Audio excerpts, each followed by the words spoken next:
तापी पाटबंधारे विकास महामंडळ जळगाव द्वारा निर्मित वाघूर प्रकल्प।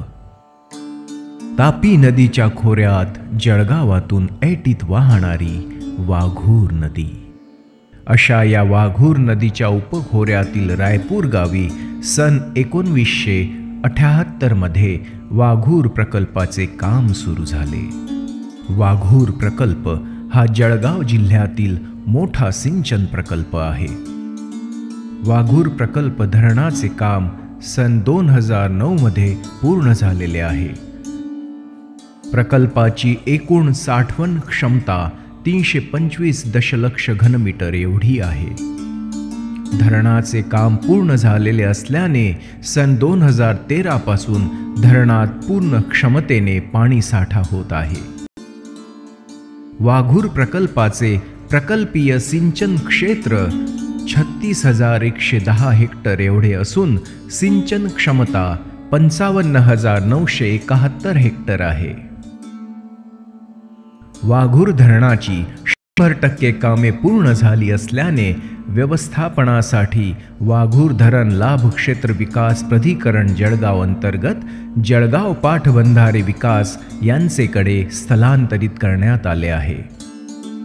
डावा मुख्य कालवा व उजवा मुख्य कालवा दोघांचेही 100% काम पूर्ण झालेले आहे। पंपगृह, पंपिंग मशिनरी, उद्धरण नलिका, विद्युत सबस्टेशन इत्यादी कामे देखील 100% पूर्ण झालेले आहे। या प्रकल्पाचे पाणलोट क्षेत्र 2149 चौरस किलोमीटर असून वार्षिक सरासरी पर्जन्यमान 711.42 मिलीमीटर आहे। वरील बाजूचा पाणी वापर 83.14 दशलक्ष घनमीटर असून एकूण वार्षिक पाणी वापर 363 दशलक्ष घनमीटर आहे।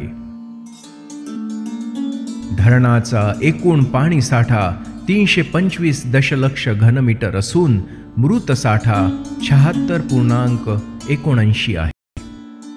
उपयुक्त जलसाठा 248.21 असून बुडिताखालील क्षेत्र 4,981 हेक्टर आहे। या प्रकल्पासाठी 6 गावे बुडीत क्षेत्रात असून 1 गाव अंशतः बाधित आहे। माती व दगडाची सांगड असलेले वाघूर धरण, त्यातून दगडी धरणाची लांबी 420.70 मीटर असून माती धरणाची लांबी 659.30 मीटर आहे व संपूर्ण धरणाची एकूण लांबी 1080 मीटर आहे। धरणाची महत्तम उंची 39.50 मीटर असून सुरक्षा मुक्तांतर 4.40 मीटर आहे। गेटेड स्पिलवे पद्धतीचा सांडवा असून दरवाजे रेडियल गेट पद्धतीचे आहे। सांडव्याला एकंदरीत 20 दरवाजे असून सांडव्याची लांबी 297.25 मीटर एवढी आहे। डावा कालवा 16.85 किलोमीटर लांबीचा असून उजवा कालवा 21.675 किलोमीटर लांबीचा आहे। डाव्या कालव्याचे एकूण लाभ क्षेत्र 17,332 हेक्टर एवढे असून उजव्या कालव्याचे लाभ क्षेत्र 3,807 हेक्टर आहे। या प्रकल्पाद्वारे 1.5 मेगावॅट जलविद्युत निर्मिती देखील केली जाते। तर असा हा जळगाव जिल्ह्यातील वाघूर प्रकल्प म्हणजे जळगावच्या सर्वांगीण विकासाचा जणू केंद्रबिंदूच होय।